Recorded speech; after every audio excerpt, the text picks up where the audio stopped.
Hello, আসসালামু আলাইকুম guys. আশা করি আপনারা সবাই ভালো আছেন। আলহামদুলিল্লাহ, আমিও ভালো আছি। আজকে আপনাদের সঙ্গে একটি চমৎকার ও টেস্টি রেসিপি শেয়ার করব। আপনারা অল্প সময়ে বাসায় বসে কিভাবে ফালুদা তৈরি করতে পারবেন কোনো ঝামেলা ছাড়া, সেটি আজকে আপনাদের দেখাবো। আমি নিয়েছি হচ্ছে রাঁধুনির ফালুদা মিক্স। এই প্যাকেটটির ভিতরে আপনারা সবকিছু পেয়ে যাবেন ফালুদা তৈরি করতে যা যা প্রয়োজন হয়। আমি এক এক করে আপনাদের বের করে দেখাচ্ছি। জেলোর জন্য দুইটি কালার দেওয়া হয়, একটি হচ্ছে সবুজ আর একটি হচ্ছে লাল। দুইটি জেলোই থাকবে এবং এর সাথে থাকবে হচ্ছে সাবুদানা ও সেমাইয়ের যে মিক্স থাকে সেটা। প্রথমেই আমি জেলোর জন্য হচ্ছে 1 কাপ পরিমাণ হচ্ছে পানি দিয়ে নিয়েছি, আর নিয়েছি হচ্ছে লাল জেলোর যে পাউডারটি আছে ওটি আমি ভালো করে পানিতে মিশিয়ে নিব এবং মিশিয়ে নেওয়ার পরে 10 থেকে 15 মিনিট এটি আমি জাল করে নিব। অল্প সময় জাল করলে এটি মিশ্রণটি ঘন হয়ে আসবে এবং এই পর্যায়ে একটি প্লেটে নিয়ে আমি ফ্রিজে বা ঠান্ডা কোনো জায়গায় রেখে দিব এটি জমে যাওয়ার জন্য। একই পদ্ধতিতে আমি সবুজ যে জেলোটি আছে ওটাও তৈরি করে নিব। সবুজ জেলোটির জন্য সেম ভাবে 10 থেকে 15 মিনিট আমি এটি জাল করে নিব এবং জাল করা আমার কমপ্লিট হয়ে গেলে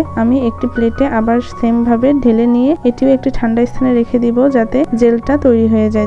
জেলগুলো তৈরি করে নেওয়ার পরে এবার আমি মেন রেসিপিতে চলে যাব। তার জন্য আমি নিয়েছি হচ্ছে 1 লিটার দুধ। এখানে প্রত্যেকটা উপকরণ কতটুকু নিতে হবে না নিতে হবে প্রত্যেকটা জিনিসই দেওয়া আছে। তো ওই অনুযায়ী আমি 1 লিটার দুধ নিয়েছি এবং 3 চামচ নিয়েছি হচ্ছে গুঁড়া দুধ। গুঁড়া দুধটা দিয়েছি হচ্ছে একটু ঘন হবে আর টেস্টের জন্য দিয়েছি গুঁড়া দুধটা। পরবর্তীতে যখন দুধটা বলক চলে আসবে ওই পর্যায়ে আমি হচ্ছে সাবুদানা এবং সেমাইয়ের যে মিক্সটা ছিল ওটা আমি দিয়ে দিব। দিয়ে আমি অল্প আছে আস্তে আস্তে করে এটি রান্না করে নিব। এ পর্যায়ে আমার মেন রেসিপিটি তৈরি হয়ে গিয়েছে। এবার আমি সার্ভ করব।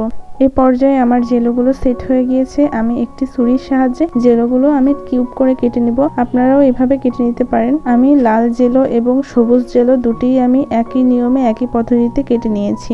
এভাবে জেলোগুলো কাটলে আমার সার্ভিং এর জন্য সুবিধা হবে, জেলোগুলো ভালো লাগবে। পরবর্তীতে আমি যে আগে থেকে সাবুদানার মিক্স তৈরি করে রেখেছিলাম এটি বাটির ভিতরে ঢেলে নিব। আমার যতটুকু পরিমাণ নেওয়া দরকার আমি ততটুকু করে নিয়ে নিয়েছি এবং আমি যে কিউব করে রাখা যে জেলো রেখেছিলাম সেই জেলোটিও আমি এর উপরে ভালো করে গার্নিশের জন্য দিয়ে দিব। সবুজ জেলো এবং লাল জেলো দুটি আমি আমার মন মতো যতটুকু দরকার আমার মনে হয় ততটুকু দিয়ে নিয়েছি। আপনারাও আপনাদের মতো দিয়ে নেবেন। ফালুদার প্লেট সাজানোর জন্য জেলো অনেক গুরুত্বপূর্ণ ভূমিকা পালন করে। আপনারা দেখতেই পাচ্ছেন যে জেলোগুলো দেওয়ার জন্য আমাদের রেসিপিটি আরো ফুটে উঠেছে। এর পর্যায়ে আমি দিয়ে দিব হচ্ছে আইসক্রিম। আইসক্রিম ছাড়া ফালুদার টেস্টটি অনেক অংশেই কমে যাবে, তো আমরা অবশ্যই আইসক্রিম দিয়ে নিব। তারপরে নিয়েছি হচ্ছে ফ্রুটস। আপনারা যে কোনো ফ্রুটস দিতে পারেন কেটে কেটে। আমি ফ্রুটসের বেশি ঝামেলা করিনি। আমি ফ্রুটসের জন্য নিয়েছি হচ্ছে খেজুর, কিশমিশ এবং নিয়েছি বেদানা। এ পর্যায়ে পরিপূর্ণভাবে ফালুদা তৈরি হয়ে গিয়েছে। এইভাবে আপনার ফালুদাটি তৈরি করে নেবেন।